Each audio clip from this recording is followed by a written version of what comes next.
2 de dezembro de 2015.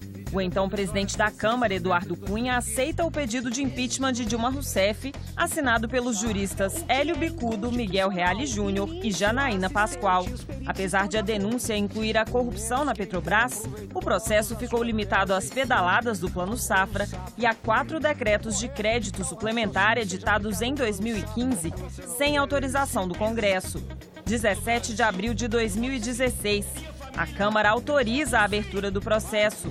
12 de maio, o Senado decide afastar a presidente Dilma numa sessão que durou mais de 20 horas. 8 de junho, tem início a etapa de investigação. A comissão do impeachment ouve 44 testemunhas, além do advogado da defesa, José Eduardo Cardoso, representando a presidente afastada, que preferiu não comparecer à comissão. A fase de inquérito teve ainda uma perícia nos documentos do governo federal. A conclusão? 3 dos 4 decretos orçamentários descumpriram a meta. Quanto às pedaladas, Dilma não seria responsável pelo atraso nos pagamentos devidos ao Banco do Brasil. E sobre o impeachment, nós conversamos com as senadoras Ana Amélia e Gleice Hoffmann. Obrigada por comparecer, 2 senadoras falando sobre política, um tema que muitas vezes é eminentemente masculino, mas fico muito feliz de ter 2 mulheres aqui discutindo esse assunto.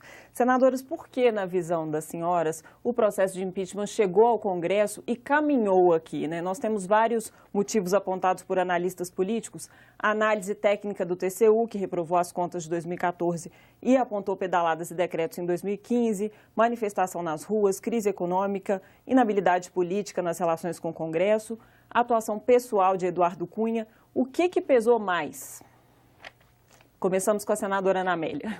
Olha, eu penso que, no meu caso, foi o parecer do Tribunal de Contas da União, uma insatisfação generalizada também das ruas, mas nós aqui não estamos julgando as ruas, a manifestação, nós estamos julgando um processo que tem que ter um fundamento e uma base legal. Está previsto na Constituição e precisa ter um motivo para justificar o crime de responsabilidade, as chamadas pedaladas fiscais e não a aprovação do Congresso por decretos necessários que fosse esse o procedimento adequado. Então, esse o foco que nós estamos, eu pelo menos, estou buscando ter para que esse julgamento, mesmo sendo um julgamento político, ele tenha um fundamento técnico para justificar a sociedade por que estamos fazendo isso. Senadora Gleice. Esse é um processo eminentemente político. Ele não tem base jurídica nem constitucional. Por isso, desde o início, a gente tem dito que é um golpe parlamentar. Foi aberto pelo presidente Eduardo Cunha, da Câmara dos Deputados, numa manifestação de ser contra a presidenta Dilma. A gente tem dito até que ele queria se vingar dela, porque não teve apoio dela como candidato a presidente, tiveram várias ações de enfrentamento, tiveram as pautas bombas, a presidenta também fez com ele várias disputas e tentaram colocar para dentro da denúncia questões que pudessem dar base a um processo de impeachment, porque nós estamos no presidencialismo. Para afastar um presidente da República tem que ter crime de responsabilidade. Não é crime de responsabilidade problemas na economia, nem tampouco é crime de responsabilidade e crise política. Então, colocaram para dentro do processo situações que pudessem dar base a isso. E ele aceitou e abriu o processo e o Senado da República afastou a presidenta. Nós estamos vendo agora na perícia que o que está sendo colocado como base para afastar a presidenta, para ter um impeachment, está sendo questionado pela própria perícia que foi contratada, que foi designada pela comissão. Essa questão do crime de responsabilidade é uma pergunta que os senadores vão ter que responder, né, agora em agosto. Então, onde está o crime de responsabilidade? Agora, começando com a senadora Gleice, para a gente sempre ter essa alternância. Pois é, eu pergunto, onde está o crime de responsabilidade em 3 decretos que ficaram ali? Porque, em termos de pedaladas fiscais, que é o atraso do pagamento da subvenção dos juros no Plano Safra, não tem ato da presidenta, não tem assinatura, ela não era responsável pela gestão e administração desse processo, era o Conselho Monetário Nacional, com o Ministério da Fazenda, com o Ministério da Agricultura. E agora, semana passada, o Procurador da República, responsável por dar parecer na ação penal sobre as pedaladas fiscais, entraram, né, teve uma ação penal, tem uma ação penal em curso sobre isso, disse que as pedaladas não se constitui crime. Ele estava analisando a situação do BNDES, que é similar, idêntica do Banco do Brasil, também a pagamento de subvenções e subsídio a juros. E já disse ele que, se for analisar a do Banco do Brasil também vai dizer que não é crime. Então, se não é crime, não teve ato dela, não pode constar do processo. E os decretos? Começaram com 6 decretos. Aí 2 decretos já caíram lá na Câmara. Ficaram 4 e agora restaram 3. É por 3 decretos que nós vamos caçar a presidente da República? Senadora Ana Amélia.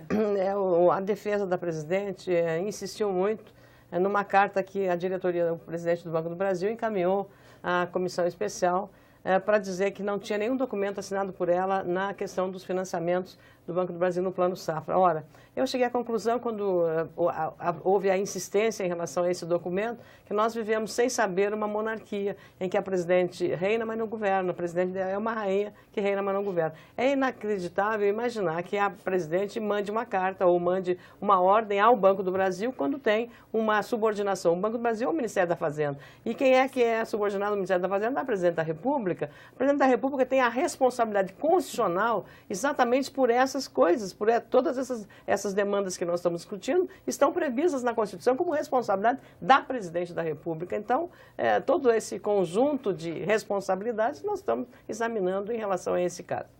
A acusação fez uma relação entre as pedaladas, os decretos e a crise econômica. Que relação é essa? 11 milhões de desempregados, uma situação de inflação alta, chegando quase em 2 dígitos, taxa de juros mais altas do mundo, uma desorganização no setor energético e ainda, veja só, não foi incluído, e foi aí o algoz que a defesa argumenta, que foi Eduardo Cunha, ele retirou aquilo que talvez fosse o fundamento mais grave, mais agudo, que foi o problema da Petrobras. Então, ele retirou do processo do impeachment a questão da Petrobras. E a Petrobras, a gente está vendo hoje a séria sucessão de problemas gravíssimos que levaram à falência, praticamente. Eu não diria a falência, que é um patrimônio dos brasileiros, mas problemas graves na Petrobras, desativação de projetos muito importantes, como o Polo Naval, no Rio Grande do Sul, que foi extraordinário. E um projeto, um sonho que se transformou em pesadelo. Retirou a Petrobras porque senão não configuraria crime de responsabilidade. A Constituição é clara em delimitar os crimes de responsabilidade. São crimes contra o orçamento público, as finanças públicas, a responsabilidade fiscal. Então, por isso que ele retirou e tentou colocar esses outros decretos e também as pedaladas para tentar justificar. E nós, desde o início, dizíamos isso não é suficiente, porque a discussão política ou o julgamento político, seja pela Petrobras, pela economia ou por qualquer outra situação de gestão de governo, é feito pelas urnas. Esse é o sistema presidencialista, não é feito por um voto do Congresso Nacional, como está sendo feito agora. Se fosse o parlamentarismo, estaria corretíssimo. Basta-se a primeira-ministra, no caso a presidenta, que estaria na figura de primeira-ministra, porque ela não está tendo a confiança do parlamento. Não é o caso. Então, por isso que a gente diz que não tem base constitucional. E dizer que esses decretos, essas pedaladas são a fonte, a causa da crise econômica, é desconhecer que nós vivemos numa crise num mundo globalizado e que a crise é global. Nós assistimos à crise da quebra do sistema financeiro de 2008, quebrou um banco nos Estados Unidos, o Lehman Brothers, quebrou quase toda a Europa. Você acha que o Brasil ia ficar imune a isso? Os nossos desempregados aqui têm muito a ver com a crise financeira. A taxa de juro aqui subiu porque nós tínhamos que dar guarida para que os investidores não fossem embora. E não foi porque a presidenta Dilma quis, não, porque a presidenta Dilma batalhou muito para que o juro ficasse em 7,25 ou até menos, e não conseguiu.